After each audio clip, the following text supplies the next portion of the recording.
Salut, c'est David de Sail Tahiti et aujourd'hui je suis à Rangiroa, au bord du lagon, et je vais vous emmener découvrir un très très beau bateau, un dériveur en aluminium sur plan Karoff construit par les chantiers du jardin. Vous allez voir, c'est une construction magnifique. Et alors en plus dans cet endroit magique qui est le lagon de Rangiroa, j'espère que ça va vous faire rêver et vous donner envie de venir naviguer en Polynésie.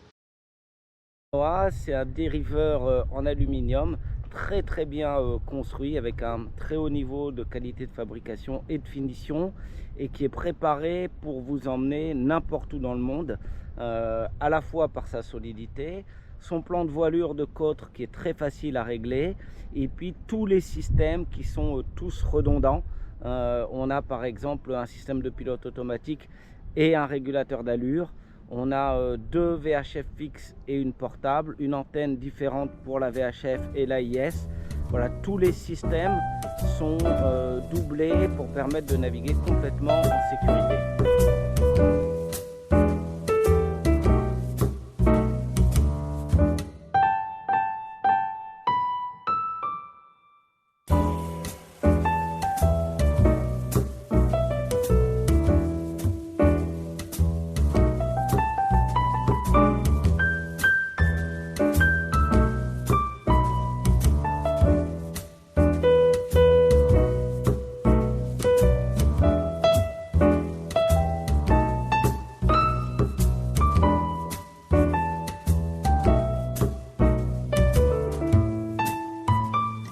Voilà, Noah, c'est vraiment un bateau hyper agréable à l'intérieur, tout autant qu'à l'extérieur.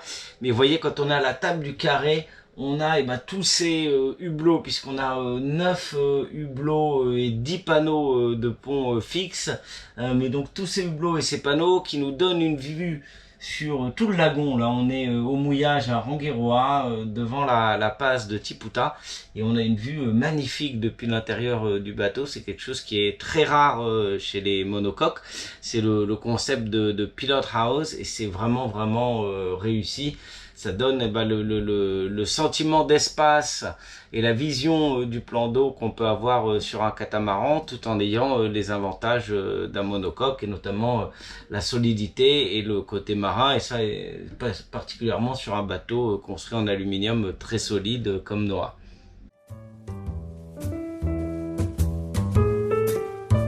Là, je suis dans la cuisine, vous voyez qu'on est très bien calé, et puis il y a plein de petites astuces comme ce plan de travail amovible là, vous voyez, et puis on en a un autre ici, donc qui vient se mettre comme ça, et donc ça fait que quand on veut cuisiner, on a vraiment beaucoup de plans de travail, beaucoup d'espace. Il y a beaucoup de rangements un peu partout, comme vous pouvez voir également, et en même temps, quand on rabat, on a la vraie circulation pour aller jusque dans la cabine propriétaire qui est là. La cabine avant, mais elle est véritablement au centre du bateau, puisque l'épontis est là et le puits de dérive est juste à côté. Donc c'est vraiment au centre de gravité, donc c'est l'endroit le plus confortable en mer, qui bouge le moins, qui permet de bien sentir ce qui se passe à bord. Et on a même, je vais vous montrer, on a ici, quand on dort, une petite ouverture au-dessus qui permet d'observer le mât. En avant de la cabine propriétaire, on a une belle salle de bain, et encore en avant, une très grande soute à voile avec complètement au bout le puits de chêne. Et alors, une des caractéristiques de Noah qu'on retrouve partout, c'est les rangements, que ce soit comme là, des tiroirs en belle ébénisterie sous les lits, mais aussi des placards un peu partout dans le carré qui vont permettre de ranger les provisions autant qu'on veut pour partir sur un très long voyage à la voile. Et puis comme le bateau est fait pour affronter tous les climats, on a également un beau placard à cirer juste dans le dos de la table à cartes. Donc à la table à cartes, on retrouve tous nos instruments. On a le radar, la tablette avec traceur, l'AIS qui est renvoyé dessus, la BLU, tout le tableau électrique, le boîtier Iridium Go et la VHF qui est là. Donc voilà, tout est à portée de main.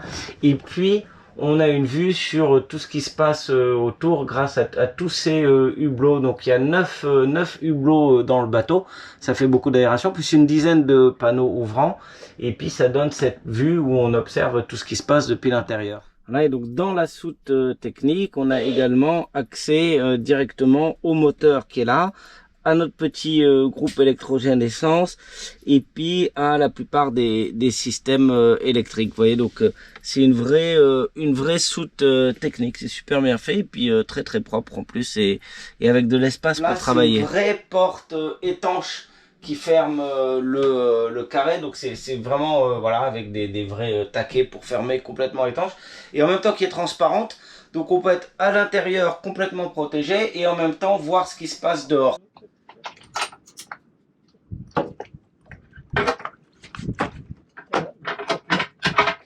Voilà, donc il y a un accès super facile à l'eau, et en même temps en navigation c'est vraiment fermé, et on est bien protégé. Il n'y a pas de petits trous de machin, ça s'évacue par le plancher. Ah, ça s'évacue par là directement, donc même si on prend une très grosse vague, voilà, ça part effectivement. Ouais, c'est encore un élément de sécurité important. Accès à la survie. Voilà, et donc là on a la survie qui est là, super pratique, on espère. Alors dans Noah, il y a vraiment du rangement partout, donc on a vu les rangements qu'il y a à l'intérieur, mais également à l'extérieur, et même jusque dans la plage arrière, parce que vous voyez là par exemple de chaque côté, on a un petit rangement pour les palmes, les masques, etc. Donc c'est vraiment...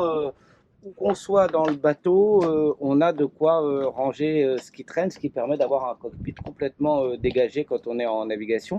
Par exemple, dans le cockpit, on a 4 bacs de rangement, si vous voulez, dans les îloirs. Donc tous les bouts, mais aussi tout ce qui est petite manie qu'on va avoir sous la main, couteau ou autre, ou même les chaussures, tout trouve sa place. Et quand on est en navigation ou au mouillage, on est sur un cockpit complètement dégagé.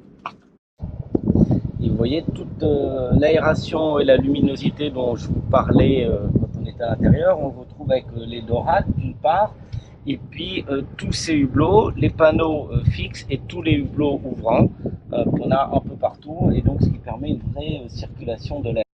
Donc tout l'accastillage et tout le gréement est très très bien dimensionné, c'est ce qui donne ce côté sécurité quel que soit le temps en bateau. Vous voyez par exemple sur le gréement, tout le gréement dormant date de 2018, à part les 2 étés à l'avant qui sont de 2016, puisque à l'origine le bateau avait un génois sur enrouleur et un deuxième été largable, et les propriétaires actuels l'ont remplacé par un été fixe. Nous avons changé les 2 étés, vérifier l'enrouleur avant et installer un enrouleur neuf à l'arrière, ce qui permet donc d'avoir un vrai gréement de cotre, avec pour chaque écoute un passage qui lui est dédié. Donc quand on veut changer de voile d'avant, on n'a pas besoin de s'embêter à devoir repasser des écoutes. C'est très simple, on roule, on déroule, et c'est fait en quelques secondes. Et alors sur le gréement, comme je vous disais, on voit que le mât est super bien tenu, puisque là on a 2 baobans de chaque côté, plus le haut-banc jusqu'en haut et l'intermédiaire, et on a à l'arrière 2 pataras. Donc c'est un bateau vraiment super bien tenu. Alors en fait, notre programme de navigation, c'était effectivement un peu partout sur la planète, et on ne voulait pas être limité par le bateau. On voulait aller au Groenland ou passer le nord-ouest. Moi j'ai commencé à naviguer à Ushuaia et je voulais y retourner avec Dominique, et éventuellement poser les pieds en Antarctique, les canaux de Patagonie. Donc on ne voulait pas être limité par le bateau. D'où le choix d'un dériveur intégral tout aluminium, isolé, chauffé, et donc maintenant autonome effectivement, notamment en eau et en énergie, et pour être cohérent en production, en stockage et en utilisation. C'est-à-dire que ce soit des capacités, que ce soit des courants, que ce soit la tension, 224 volts.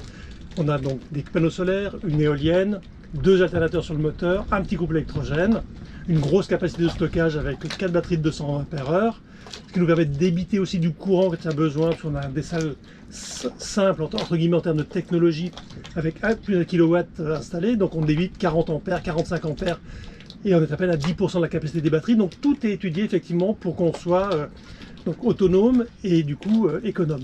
D'accord, d'accord. Et effectivement, sans avoir besoin d'un énorme générateur diesel, ce qui est source de problèmes, de Ouais. beaucoup de maintenance, qui coûte très cher.